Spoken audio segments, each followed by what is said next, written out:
Kangat bida ko ndiwda kelda ko ndiwda kelda bida kadi diwo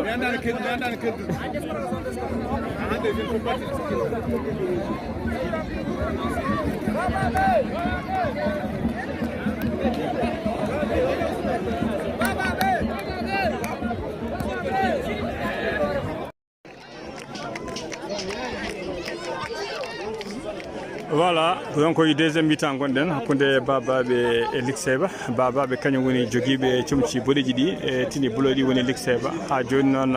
en nati deuxième mi-temps score ko 1-0 en faveur de bababe ko bababe loggi logol gotol Likseba ene woni e 0 dum nan bandirabe musibe teddube match o ko équilibré à la domination no fewi ambiance ne wodi e gula cadele ngala haydara yimbe be ne pija ene belti ene badde kanyumen fof kadi ko wuro woto kanyumen fof kadi ko diwan goto attention baba be debi loggude loggol didibol be debi loggude kono be loggani hakkunde tebbitade non ko sebbitade hebbitade ne tabe jonon en heje don non wayno be tebbitima musibbe teddube balo gardien Likseba rokki joueur mudum omon reggina balo baba naji faye makko ala o tiri balo fayi ha joni ko Likseba naji heddi ha joni ko Likseba ko Likseba le bleu e bena continue ha joni omo jeew holmo rokkata o rokki jom tumci bulajo yi no kono tumci bolidi gebti baba hefti kono ha joni balo ne heddi e koyde Likseba nabe no bandirabe musibbe teddube eden goni en direct do e ndara Likseba wurme Likseba gorgol mbiden ko match amical match cilagal match endam hakkunde Likseba e bababe odo saha joni non deuxième mi-temps fuddima kene wona joni mintaji sappo ha joni non ko baba attention Likseba il menace attention voilà dégagement de la tête de bababe musibbe teddube ha joni ballon hedde Likseba nabe ballon hedde ko Likseba nabe o mon tona o mo jubilo ha joni be pani bituji attention bababe nabe kepti ballon ha joni nan dini buwaji mumen nan dini kanwoji men bawo fade ju Likseba nabe ha joni attention non finition ala bababe nabe non yaata hobe kabbandi Likseba badande de be garande ceerno haadi mo ceerno jay koko neldibe ko rokkibe duwaw dum wadi ha joni Likseba nabe nokki markude dum nan ben joye balla ha jogo Likseba ene wayno Likseba domini Likseba nasde force non finition ala balla ha joni koy koyde Likseba nabe keddi musibbe teddube arbitre tiri dum nan jeewen holko arbitre o haali. Voilà, à Johnny, deuxième but, attention, Bababe a failli marquer son deuxième but. Bababe a failli marquer son deuxième but, mais début marqué, qu'on a marqué. Allah yettama be markani bababe debi markude be menasi musibite de debi markude kon nona ko be menasi no fewi ene holli tan wonde babam nabe ne gardi en forme ils sont sereins e be ndeji e be teyi balma be ne yodi e be pamodiri hakkunde mabbe kambe fof kadi musibite dube ene holli tigi wonde ko be wadde entraînement ko be heble ni match o banda be musibite dube match o ne joie ene yarana yadirtani Likseba nabe jalti ha heewi alhamdulillah bangeji pop yimbe nor simero be worbe mawbe sukabe batsone yaara na foti yaarude ni bababe hebi corner e ben préparateur de corner mabbe e no wayno e gandi corner ko occasion de bi de wonon kadi be jogi des joueurs professionnels musibete de voilà bababe tiri corner mum gardien Likseba yalti attention vraiment au début marqué deuxième but kon non Allah yettama deuxième but o markaka non ha joni musibete de ballon na juude gardien Likseba o rokki joueur makko joueur bleu ko tineji bleu jidi be siftana jogi be bulaji di ko kambe ngoni Likseba nabe jogi be bodeji di ko kanyumen ngoni bababe nabe ha joni ballon nane koyde joueur Likseba nabe be tiri ballon wala voilà joueur babaɓe hepti ballon kono kadi o arti e koyɗe ligue naɓe e voilà ballon nana dow e men cippira e palo ha joni ballon arti e koyɗe babaɓe naɓe voilà ɓe menace ɓe tiri gardien ligue nangi ballon musidɓe tedduɓe ene holde tan wonde ko domination babaɓe e oɗo saaha joni kam ko babaɓe nana domini fodde 10 minutes joni ballon o woni ko ga e nder surface babaɓe naɓe nder musidɓe tedduɓe donc voilà babaɓe ha joni nana menace ballon saaha foof ne nata e koyɗe ligue naɓe kono jurta omo heɓuccade voilà on jii babaɓe naɓe kefti ballon ɓe dokki joueur mabɓe défenseur mabɓe numéro 4 o nana ƴeewa mo holmo rokki voilà o rokki joueur makko tawa kadi mo teeyi voilà ha joni ballon nana e juuɗe babaɓe naɓe voilà bal mabɓe ne teeyi ene yooɗi kadi yade l' espace e musidɓe tedduɓe voilà o ɗeɓitatima ballon arte e koyɗe ligue naɓe numéro ligue naɓe Zalatan nana jogui ballon voilà babaɓe ligue naɓe nana dow e to banggue ɓene pooɗa ballon ɓe battima ballon ɓattima surface voilà gardien babaɓe nangui ballon kono ɗum ɗo ko passe saabu enen gandi oɗo passe abdo rabbi musidɓe tedduɓe gardi ballon yi ha dow taw kadi ko tir babaɓe tiri ɗum voilà ballon o nana sippira hakkude juuɗe babaɓe naɓe e ligue naɓe eɗen mbiya tan ko le meilleur gagne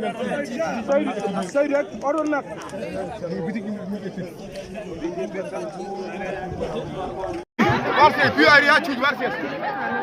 Varse, se égalisé Joni Varse, Joni égalisé sur le début. Égalisé Naren Berso. Égalisé Naren Berso. C'est bien.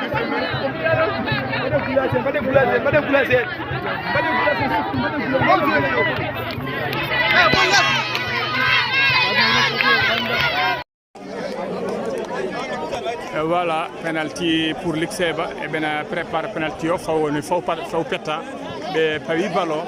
gardien o fayi entraîneur o no fayi arbitre fayi e gardien o haalanimo o mona haalda e joueureɓe ɓe holno ɓe poti darrade e musidɓe tedduɓe e ɓena prépare ballon fawama e ɓena payi ballon musidɓe tedduɓe e wayataɓe tira bandiraɓe musidɓe tedduɓe wayataɓe tira ballon ɗum noon bandiraɓe musidɓe tedduɓe e voilà Ligue marqué penalty ɓe usti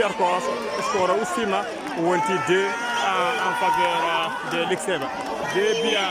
en faveur de babaɓe Ligue dañi bi babaɓe ne yara bituji ɗiɗi musidɓe tedduɓe e voilà on ji ambiance on ji weltare Ligue naɓe on ji weltare Ligue naɓe voilà Ligue naɓe fof ko jiɗɗima ɗum noon bandiraɓe musidɓe tedduɓe eɗen jara e 2 buts 1. Voilà, eɗen goni e deuxième mi-temps ha joni gonɗen ha joni balo fuɗɗima welde eɗen jara e babaɓe kañum heedi yesso loggi ɗiɗi Ligue naɓe kañum ɓe loggi ko loggol gotol musidɓe tedduɓe loggol Ligue naɓe gol noon mbaɗa siftu noon ɓe keeɓi ɗum koye penalty ɗum noon musidɓe tedduɓe ballon nana e koyɗe babaɓe naɓe kamɓe goni joguiɓe teniji boɗeji ɗi Ligue naɓe nene kapto no fewi babaɓe naɓe kadi ne joua ene jogui ha joni courage mumen ene jogui confiance mumen ene ɗamnima polgu fatou to babaɓe looti e Ligue naɓe ne nan darini dole mumen pon noon en dadi ene kaɓɓi paɗe mumen ha tiiɗi ene jogui yakare ma mbaɗ égalisation pourquoi kadi ɓeyda bi goɗɗo musidɓe tedduɓe babaɓe ne jogui numéro 7 ko numéro 7 fulɓiniɗo no fewi bawɗo fettude bal yo Allah ɓeydu musidɓe alhamdulillah voilà bal menacé attention ɓe ɗeɓi marquude deuxiéme troisiéme bi ɓe ɗeɓi marquude troisiéme bi no mbiɗen ni noon hakkude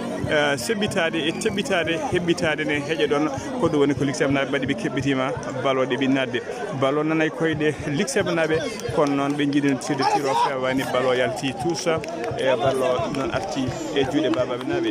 voilà le numéro 19 babaɓe kañum woni beddotoɗo ballon o watti ballon o rokki joueur makko nan toon sippira e joueur Ligue najo musidɓe tedduɓe voilà o yandini joueur Ligue najo ballon yalti encore ballon yalti en touche e ɓena beddito ballon ha joni noon siftin ɗon ballon woni koye koyɗe babaɓe naɓe eɗen mbawi wiide domination heedi koto banggue babaɓe domination heedi koto banggue babaɓe ko babaɓe naɓe ɓuuri yodde bal ko kamɓe ɓuuri wonde bal ma ɓuuri wonde précis ko kamɓe ɓuuri hollude professionnalisme kono noon Ligue naɓe ne kapto musidɓe tedduɓe et voilà ballon nane koye Ligue naɓe le bleu voilà ha joni balo akke koyɗe mabɓe balo fewani musidɓe tedduɓe yalti ha joni noon koye juuɗe Ligue 7 naɓe e voilà musidɓe tedduɓe numéro 3 Ligue 7 namdima omone yiiɗi woɗodirede ok nangu ɗum ragal nangu ɗum am fonno yaade voilà musidɓe tedduɓe balo ha joni yalti touche kono ha joni koye juuɗe Ligue 7 naɓe no Ligue 7 naɓe ko keeɓi courage seeɗa caggal nde keeɓi ndel ɗo butel eɓene cippira hen gam yiɗde égaliser e voilà ha joni kadi balo yalti bowal kono yaltiri ko en faveur de Ligue 7 eɓene ɓatto Ligue 7 naɓe ɓatto kanwuji kono ha joni taw ala ko gasi ha joni mbiɗen balo koye deuxiéme mi-temps gonɗen eɗen jara 2 buts à 1 taw butuji ɗiɗi musidɓe tedduɓe ko l'équipe mo babaɓe kañumma jeeɗu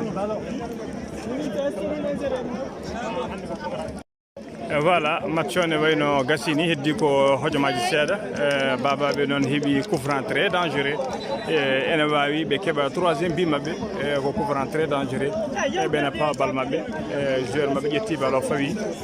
ene yakori tan ene wawi ɓe marque 3e but voilà musidɓe tedduɓe omona yatire caggal omo lurta guite fileji ɗi gardien Ligue 7 nana paari e voilà omona ƴeewa tirde so tawi o tiri voilà mona lunciti omo ƴeewa tirde arbitre sifli voilà o tiri bandiraɓe musidɓe tedduɓe joueur uji Ligue 7 kadi balo ɓennude ene wayno bi on ata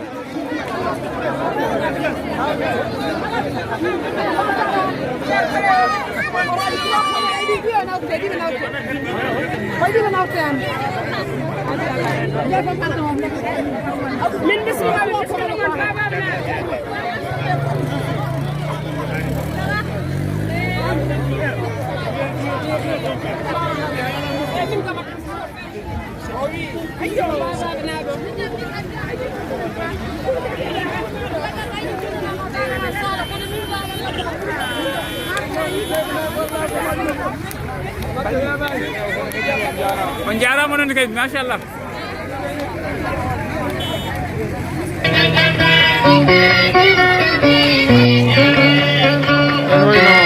match gasi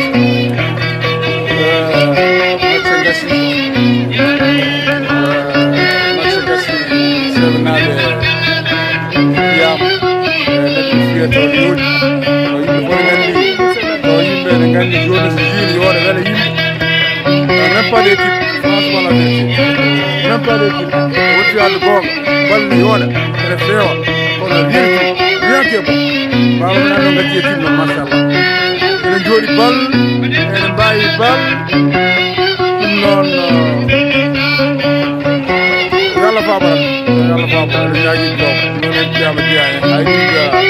biɓeno ko pénalty baba noon mbi laaɓi ceer machallah ngolɗum waw so tiimi bal tan a welto hen keɓɗe hen seer fof goɗɗo waɗi bal so kolli hen bal aha en fini men mbatta entraînement gayni a laaɓi